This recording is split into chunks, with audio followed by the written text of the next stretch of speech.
Es un placer estar aquí con ustedes para hablar sobre abordaje clínico, vigilancia epidemiológica y el manejo del paciente con diagnóstico de dengue. En este curso esperamos lograr la actualización de todo lo que es el personal de salud que podemos estar enfrentándonos con casos de estos tipos de pacientes. Yo soy Esteban González Díaz, médico internista e infectólogo, y estoy adscrito al Hospital Civil de Guadalajara, Fray Antonio Alcalde. Soy el jefe de la unidad de vigilancia epidemiológica hospitalaria y medicina preventiva y he sido invitado para hablar de diagnóstico diferencial del dengue. Como sabemos, dengue es una enfermedad vírica que no tiene una presentación clínica única, tiene una posible evolución y resultados que pueden ser impredecibles y generalmente se caracteriza por una enfermedad febril aguda que puede tener más manifestaciones tal como náuseas, vómitos, sarpullido, dolor de cabeza, dolor detrás de los ojos, dolor musculoesquelético, puede tener presentaciones con petequias o hemorrágicas. Podemos encontrar alteraciones en los laboratoriales hematológicos como también del perfil hepático. Hay datos que son datos de alarma, como el cuadro de dolor abdominal, los vómitos persistentes o sangrados, alteración de estado de alerta o dificultad respiratoria. Y todo esto son datos de alarma o de progresión hacia un cuadro que puede ser de gravedad, donde encontramos fuga plasmática, hemorragias graves o compromisos de órganos, como falla hepática o falla renal. Y cuando tenemos la presencia de una disminución súbita de la fiebre, esto puede ser que el paciente va a empezar a mejorar y recuperarse o inclusive todo lo contrario, presentar deterioro clínico y presentar mayores datos de alarma.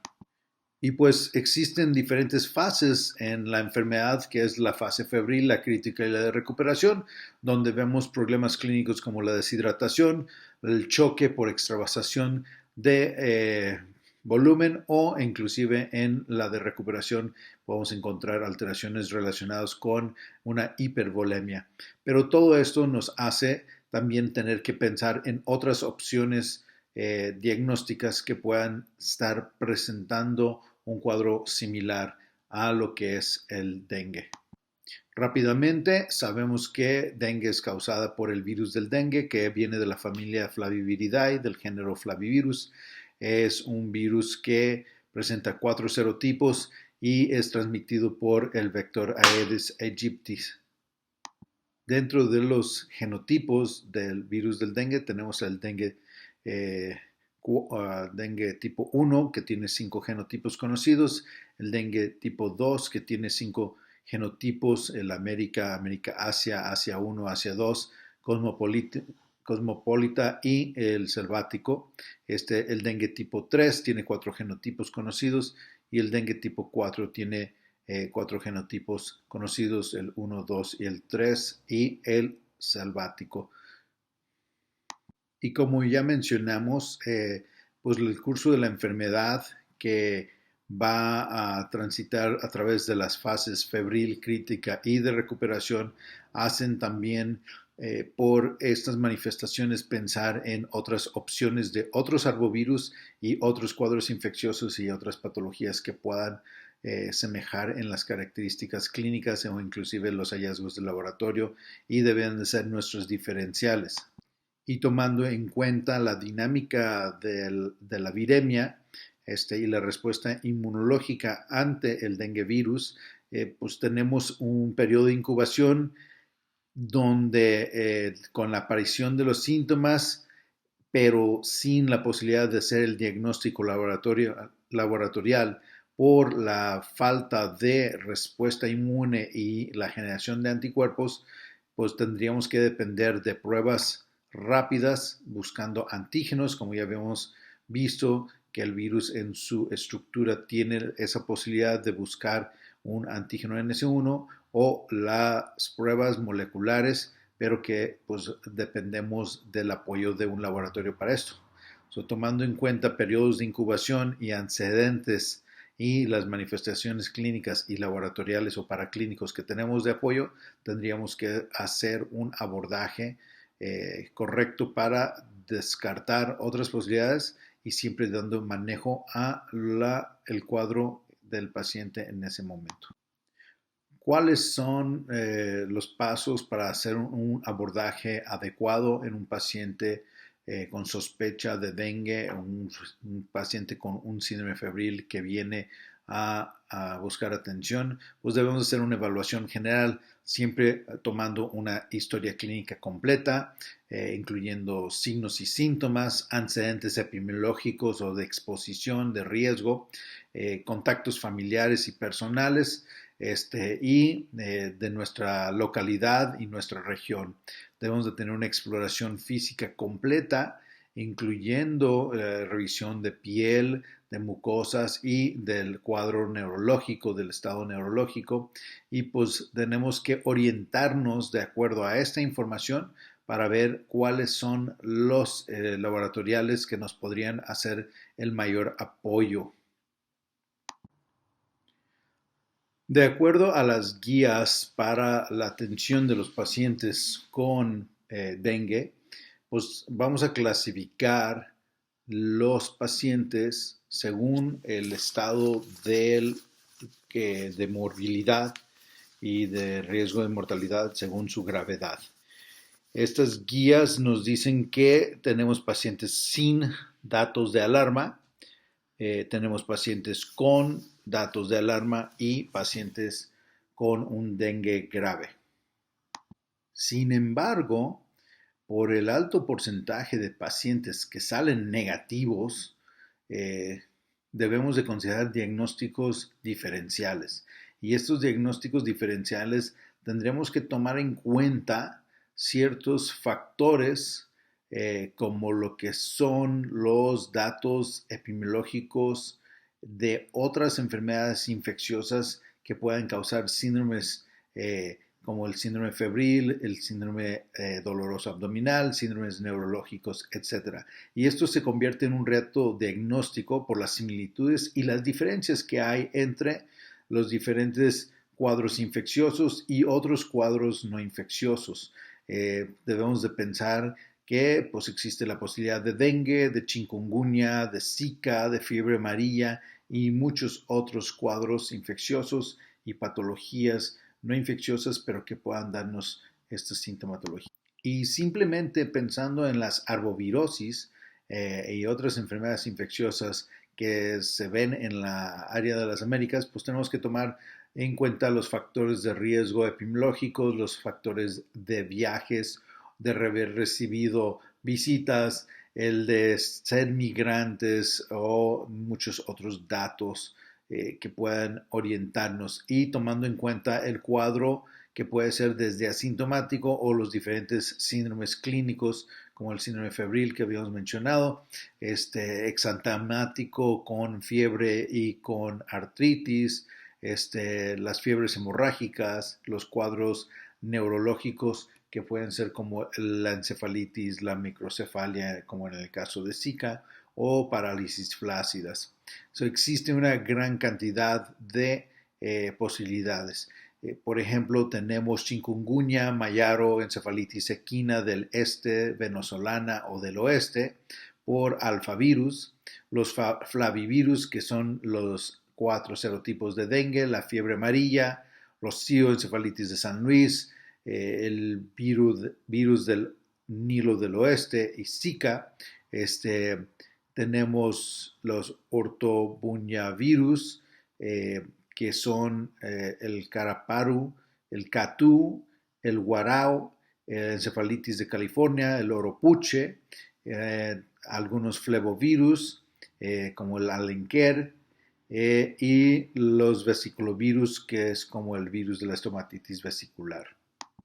Además, existen otros agentes que tenemos que tomar en cuenta, que también pueden presentar cuadros como lo que es el hantavirus o inclusive los filoviridae, como lo que sería la enfermedad vírica por ébola.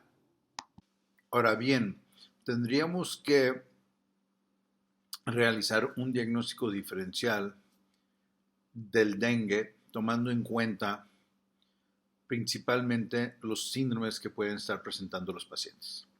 En aquellos que presentan cuadros respiratorios de enfermedad tipo influenza, sospechar de acuerdo a nuestra epidemiología, factores de riesgo del paciente, factores de exposición y el cuadro clínico, si pudiera ser de acuerdo a estos datos, una influenza, un parainfluenza, si pudiera ser un cuadro de infección por sarampión, una primoinfección por VIH, hantavirus. Si tienen un síndrome con manifestaciones de un sarpullido, pensar en rubiola, en sarampión, en escarlatina o en infecciones por meningococo, toxicodermia, rickettsiosis de acuerdo a exposición de algunos virus como enterovirus o parvovirus B19. En cuadros gastrointestinales con enfermedad diarreica, pensar en enterovirus o en rotavirus o otras infecciones por patógenos entéricos. En cuadros neurológicos, pensar en enterovirus, en herpes simplex, en varicela, en algunos cuadros como Campylobacter o en virus del Nilo del Occidente, occidental, o otros cuadros infecciosos que pueden ser como cuadros de gastroenteritis aguda, paludismo, en leptospirosis, en tifoidea, en cuadros por tifus o síndromes por hepatitis virales o pacientes que presenten cuadros bacterianos como lo que es el choque séptico. También existen otras patologías no infecciosas como lo que son las neoplasias que pueden producir síndromes febriles o enfermedades autoinmunes o simples cuadros de infecciones como abscesos abdominales o perforaciones de vísceras huecas que pueden llevar a alteraciones metabólicas, hematológicas, que presenten cuadros de síndromes que puedan confundirse con dengue.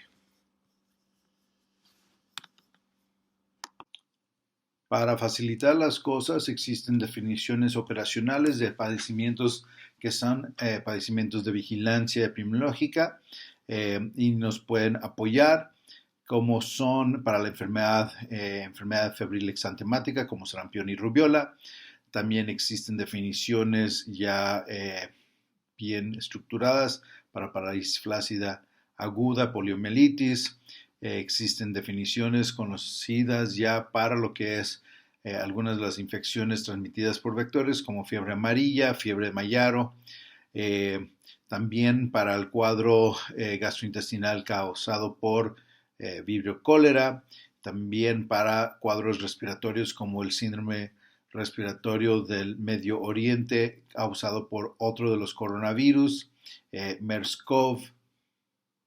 Las definiciones operacionales para lo que es enfermedad por virus de Zika, que es otro de las arbovirosis que sería diferencial con dengue, cuadros por enfermedad diarreica aguda, por hepatitis viral A, cuadros respiratorios como tuberculosis, difteria o cuadros neurológicos causados por agentes que causen neuroinfección tipo meningitis, la meningococcemia para su cuadro con lesiones cutáneas y el paludismo como síndrome febril. También para encefalitis del Nilo Occidental, fiebre chikungunya, cuadros respiratorios tipo influenza o por influenza y la enfermedad vírica por ébola. Todas estas definiciones operacionales que aquí pueden leer pueden ser diferenciales para el cuadro de dengue. Para pensar en diagnósticos diferenciales, también es importante saber las vías de transmisión de estos diferentes posibles diagnósticos diferenciales, si existe una transmisibilidad fácil y si es de persona a persona, la vía de transmisión y los periodos de incubación de todas estas enfermedades que nos ayudarían a poner en contexto cada caso clínico. Y ya hablando de los cuadros que pudieran ser los más probables diferenciales de acuerdo a nuestra región, pues debemos de pensar cuando pensamos en dengue, en chikungunya y en Zika. ¿Cuáles son los signos y síntomas más frecuentes cuando es la primera consulta? El motivo de la consulta principalmente en dengue es fiebre y dolor muscular. En chikungunya es dolor articular y fiebre. Y en Zika generalmente es por el exantema o el prurito que ésta les causa. En dengue se considera que la temperatura llega a ser moderadamente alta, en chikungunya intensamente alta y en Zika es muy leve. Y la duración en los cuadros de chikungunya y de Zika es mucho más corto, las manifestaciones de la fiebre, en comparación de dengue que puede llegar a ser hasta 7 días. Aquí podemos ver varios de los signos y síntomas y cuál es la presentación más característica de cada uno de estas arbovirosis.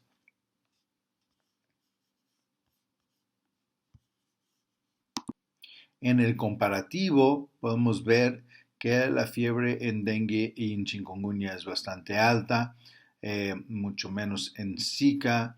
El dolor articular es mucho más importante en chikungunya y es dolor muscular en dengue. Los pacientes con Zika sí llegan a presentar edema de extremidades y dengue hasta que presenten fuga hacia tercer espacio. Podemos tener pacientes que tienen esta extravasación de líquido. El rash maculopapular está presente en todos, pero es más característico para Zika virus. El dolor retroocular está presente en las 3 arbovirosis. Los pacientes con Zika presentan más conjuntivitis, hay adenopatía en todos los cuadros, sin embargo es más frecuente en dengue o en chikungunya. Y la hepatomegalia está reportada más en chikungunya, sin embargo nosotros vimos mucha alteración hepática incluyendo la hepatomegalia en los pacientes con dengue de serotipo 2 en 2018-2019. La afectación hematológica es más frecuente en dengue y en chikungunya, pero también está reportado en Zika y los cuadros hemorrágicos son solamente reportados en dengue como característico, aunque sí se han reportado algunos casos reportes en otras enfermedades como en chikungunya con alteraciones hemorrágicas.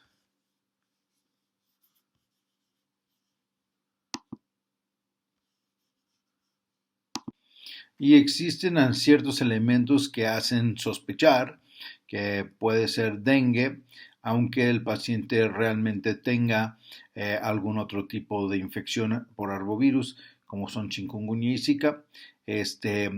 No siempre van a verse todas las manifestaciones de la definición operacional, la definición de caso de dengue. Esto lo podemos ver en niños y en ancianos que generalmente presentan un cuadro con menos fiebre y puede haber más irritabilidad y tendríamos que estar vigilando y buscando otros datos que nos apoyen. En chikungunya al inicio puede ser que las manifestaciones articulares no estén tan intensas y pues, tenemos que sospechar con base a las otras manifestaciones como las que pueden ser neurológicas o dermatológicas o afectación de algún sistema o órgano para pensar que sea dengue o si de veras es chikungunya. Y bueno, las manifestaciones de Zika son mucho más leves, por lo tanto, generalmente no se sospecha en dengue por este cuadro tan característico de Zika. Sin embargo, existen también coinfecciones que ya habíamos visto en el pasado de dengue con chikungunya o de dengue con Zika y pues habría que ver las manifestaciones sobrepuestas o overlapping. También hemos visto influenza y dengue en el pasado, pero más recientemente, pues COVID-dengue fue algo de lo que tuvimos que pensar, sospechar, especialmente en los momentos del año cuando tenemos mayor presencia de vector. COVID-dengue es la enfermedad de COVID y de dengue simultáneamente y aunque no lo crean, sí llegó a presentarse varios cuadros durante los picos máximos del COVID. El riesgo de una sindemia, pues muchas veces depende de los niveles que tenemos de los cuadros infecciosos. Entre COVID-19 y dengue, sí hubo un mayor riesgo durante una temporada en el 2020-21 de tener estas manifestaciones al mismo tiempo. Durante las etapas iniciales de la infección por COVID o por dengue, pues es bastante difícil diferenciar, pero si tenemos ese riesgo sindémico, es todavía más difícil descartar que no tengan las dos por simple clínica y nos tenemos que apoyar de pruebas de laboratorio para poder realizar el diagnóstico final de los pacientes. Esto llegó a suceder en diferentes lugares del mundo y México no se quedó lejos. También tuvimos cuadros de pacientes que había que descartar una u otra o confirmar las dos, como estos artículos presentados en la literatura, donde podemos ver en lugares como la Guinea Francesa o la Isla Reunión, en artículos que siguen, podemos ver que los pacientes tenían sintomatología de ambas enfermedades, difícil de poder descartar. Sin embargo, había algunos signos o síntomas como el dolor retroocular que se manifestó hasta que empezó con el cuadro de dengue, o las lesiones purpúricas o alteraciones gastrointestinales que se vio más en los pacientes cuando ya empezaron con el cuadro de dengue. Sin embargo, los pacientes posteriormente de COVID hicieron nuevas manifestaciones y, como sabemos, Omicron puede también tener cuadros gastrointestinales y durante toda la pandemia hemos visto lesiones cutáneas en COVID, principalmente en las primeras olas. Como ya había mencionado, para poder distinguir especialmente en los cuadros iniciales o en los cuadros no severos, para diferenciar entre una infección y otra, en este caso de COVID y dengue, en la Isla Reunión tomaron en cuenta ciertos factores clínicos, que aquellos que tenían tos era poco probable que tuvieran dengue. Sin embargo, aquellos con mucho más cefalea y dolor retroocular tenían un odds ratio más alto de que fuera dengue, a comparación con aquellos que no presentaban esa sintomatología. Y pues lo más patognomónico era que presentaran alteraciones del olfato y del gusto, y esto era casi seguro que fueran cuadros de COVID.